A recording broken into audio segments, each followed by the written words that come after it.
Good morning dears. നമ്മൾ ഇന്നലെ avocado ice cream ഉണ്ടാക്കിയപ്പോൾ പറഞ്ഞ ചക്ക ഐസ്ക്രീം റെസിപ്പി ആയിട്ട് വന്നിരിക്കുകയാണ്.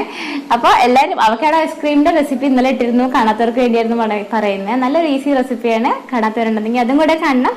ഞാൻ ഡിസ്ക്രിപ്ഷനിൽ ലിങ്ക് കൊടുത്തേക്കാം കേട്ടോ. അപ്പോൾ എന്തായാലും നമുക്ക് ചക്ക ഐസ്ക്രീമിലേക്ക് കിടക്കാൻ പെട്ടെന്ന് ഉണ്ടാക്കി എടുക്കാൻ പറ്റും. ഇപ്പൊ ചക്കയുടെ സീസൺ ചിലയിടത്തൊക്കെ കഴിഞ്ഞു, എന്നാലും കിട്ടുന്നവരൊക്കെ ഉണ്ടാക്കി നോക്കണം കേട്ടോ. അതിനു മുമ്പ് നമ്മുടെ ചാനൽ ആദ്യമായിട്ട് കാണുന്നവരുണ്ടെന്നുണ്ടെങ്കിൽ സബ്സ്ക്രൈബ് ബട്ടണിൽ ക്ലിക്ക് ചെയ്യുക. ഉടനെ തെളിഞ്ഞു വരുന്ന ബെല്ലൈക്കണിൽ ക്ലിക്ക് ചെയ്യുമ്പോൾ 3 ഓപ്ഷൻസ് വരും. അതിൽ ഓൾ നോട്ടിഫിക്കേഷൻസും ഓപ്റ്റ് ചെയ്തേക്കണേ. അപ്പോൾ ഇന്നത്തെ ഹീറോ ആരാണെന്ന് എടുത്തു പറയണ്ടല്ലോ അല്ലേ. നല്ല തേനുയർന്ന വരിക്കച്ചക്കയുടെ 10 നല്ല ഭംഗിയുള്ള ഏറ്റവും മുഞ്ചുള്ള 10 ചുള തന്നെ എടുത്ത് വെച്ചിരിക്കുന്നത് നിങ്ങളെ കൊതിപ്പിക്കാനായിട്ട് കേട്ടോ. ചക്കയുടെ കുരുവൊക്കെ മാറ്റി വെച്ച് നേരെ മിക്സിയുടെ ജാറിലേക്ക് ഇടുകയാണ്. 1/2 ടേബിൾ സ്പൂൺ ലെമൺ ജ്യൂസും കൂടെ ചേർക്കുന്നുണ്ട്. ഇതിലേക്ക് മധുരത്തിനായിട്ട് നമ്മുടെ മിൽക്ക് മെയ്ഡ് അല്ലെങ്കിൽ കണ്ടൻസ്ഡ് മിൽക്കാണ് ചേർക്കുന്നത്. 1/4 കപ്പ് ചേർക്കുന്നുണ്ട്. രണ്ടും കൂടെ നന്നായിട്ടൊന്ന് മിക്സ് ചെയ്തെടുക്കാം. 1 കപ്പ് അളവിൽ എനിക്ക് പൾപ്പ് കിട്ടിയിട്ടുണ്ട്. അപ്പോൾ ഇത്രയാണ് നമ്മൾ ചക്ക ഐസ്ക്രീമിലേക്ക് ഫ്ലേവറായിട്ട് ചേർക്കുന്നത്. ഇനി നമുക്ക് ബേസ് ഉണ്ടാക്കണ്ടേ. അത് വിപ്പിംഗ് ക്രീമാണ് നമ്മൾ എടുക്കുന്നത്. അതിനായിട്ട് ചില പ്രിക്കോഷൻസ് ഉണ്ട്. നമ്മൾ ഇന്നലെ അവക്കാഡോ ഐസ്ക്രീം ഉണ്ടാക്കിയപ്പോൾ പറഞ്ഞതാണ്. ആദ്യമേ നമ്മൾ ഒരു പ്ലേറ്റിൽ കുറച്ച് ഐസ് ക്യൂബ്സ് എടുത്ത് വെക്കുന്നുണ്ട്. അതിൻ്റെ മുകളിൽ 2 മണിക്കൂർ ഫ്രീസറിൽ വെച്ച് തണുപ്പിച്ച ബൗളും ബീറ്ററിൻ്റെ ബ്ലേഡുമാണ്. ബീറ്ററിൻ്റെ ബ്ലേഡിലെയും ബൗളിലെയൊക്കെ ഈർപ്പം കളയാനായിട്ട് ഒന്ന് ടവൽ വെച്ചിട്ട് തുടച്ചെടുക്കുന്നുണ്ട്. അപ്പോൾ ഞാൻ എടുത്തിരിക്കുന്ന വിപ്പിംഗ് ക്രീം റിച്ച് ഗോൾഡിൻ്റെ ഫ്ലേവറും മധുരവും ഒക്കെ ഉള്ള വിപ്പിംഗ് ക്രീമാണ്. അപ്പോൾ നമ്മൾ എക്സ്ട്രാ ഫ്ലേവറോ മധുരമോ ഒന്നും ചേർക്കുന്നില്ല. 100 ml അളവിലാണ് വിപ്പിംഗ് ക്രീം എടുത്തിരിക്കുന്നത്. നന്നായിട്ട് ബീറ്റ് ചെയ്തെടുക്കാൻ തുടങ്ങുകയാണ്. നല്ല സ്റ്റിഫ് പിക്കായിട്ട് കിട്ടുന്നവരെ, അതായത് പാത്രം കമിഴ്ത്തി പിടിച്ചാൽ പോലും നമ്മൾ വിപ്ഡ് ക്രീം താഴേക്ക് ഒഴുകി വീഴാൻ പാടില്ല. ആ ഒരു ടെക്സ്ചർ കിട്ടുന്നവരെ നമ്മൾ വിപ്പ് ചെയ്തെടുത്തു. അത് നന്നായിട്ട് സ്റ്റിഫായിട്ടുണ്ട്.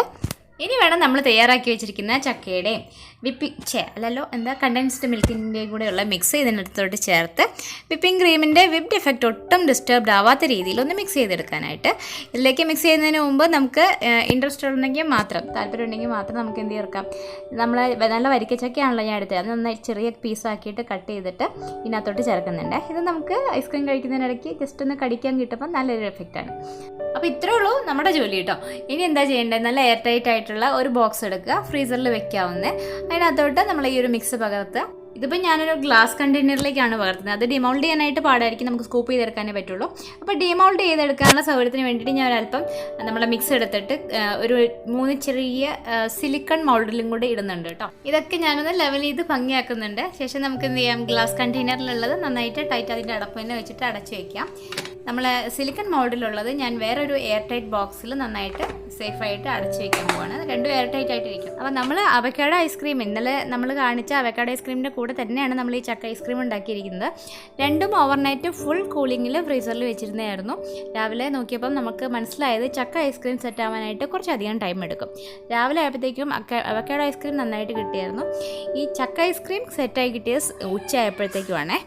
അപ്പോൾ അതിനിടയ്ക്ക് എൻ്റെ പുത്രിമാർ എഴുന്നേറ്റിട്ട് നമ്മൾ ഗ്ലാസ് കണ്ടെയ്നറിൽ സെറ്റ് ചെയ്ത് വെച്ചിരിക്കുന്ന ചക്ക ഐസ്ക്രീമൊക്കെ കാലിയാക്കിയിട്ടുണ്ടായിരുന്നു. അപ്പോൾ അവരെ കണ്ടുപെടാതെ എനിക്ക് കിട്ടിയത് ഈ സിലിക്കൺ മൗൾഡിലുള്ള ഐസ്ക്രീം മാത്രമാണ്. അപ്പോൾ അതിന് മാത്രം ഫോട്ടോ നിങ്ങൾക്ക് കാണിക്കാൻ എനിക്ക് നിവൃത്തിയുള്ളൂ കേട്ടോ. അപ്പൊ കണ്ടല്ലോ, നമ്മൾ അവക്കാഡോ ഐസ്ക്രീം ഉണ്ടാക്കിയിരിക്കുന്നത് അതേ രീതിയിൽ തന്നെയാണ് ഉണ്ടായിരിക്കുന്നത്. അത് കണ്ടവർക്കറിയാം അല്ലേ. അപ്പൊ എന്തായാലും ചെറിയൊരു വ്യത്യാസം എനിക്ക് തോന്നിയിട്ടുള്ളത് ചക്ക ഐസ്ക്രീം ആകുമ്പോൾ സെറ്റാവാൻ കുറച്ച് സമയം എടുക്കുന്നുണ്ട്, പക്ഷെ വളരെ ടേസ്റ്റിയാണ് കേട്ടോ. അപ്പോൾ അഭിപ്രായങ്ങൾ അറിയിക്കാനായിട്ട് മറക്കാതിരിക്കുക, സബ്സ്ക്രൈബ് ചെയ്യാനായിട്ട് മറക്കാതിരിക്കുക. റെഡ് ബട്ടൺ തൊട്ട് താഴെയുണ്ട്, അതിലൊന്ന് ക്ലിക്ക് ചെയ്താൽ മതി. ഉടനെ ഒരു ബെല്ലൈക്കൺ തെളിഞ്ഞു വരും. 3 ഓപ്ഷൻസ് ആണ്. ഓൾ നോട്ടിഫിക്കേഷൻസ് ആക്ടിവേറ്റ് ചെയ്ത് വെക്കാനായിട്ട് മറക്കാതിരിക്കുക. നമ്മുടെ വീഡിയോസിന്റെ എല്ലാ നോട്ടിഫിക്കേഷൻസും അപ്പം കിട്ടണ്ടേ. പിന്നെ വീഡിയോസൊക്കെ ഇഷ്ടപ്പെടുന്നുണ്ടെങ്കിൽ ലൈക്ക് ചെയ്യാനും കമന്റ് ചെയ്യാനും ഷെയർ ചെയ്യാനും മറക്കില്ല കേട്ടോ. അപ്പൊ എല്ലാവരും സുഖമായിട്ട് സേഫായിട്ടിരിക്കുക. ബൈ.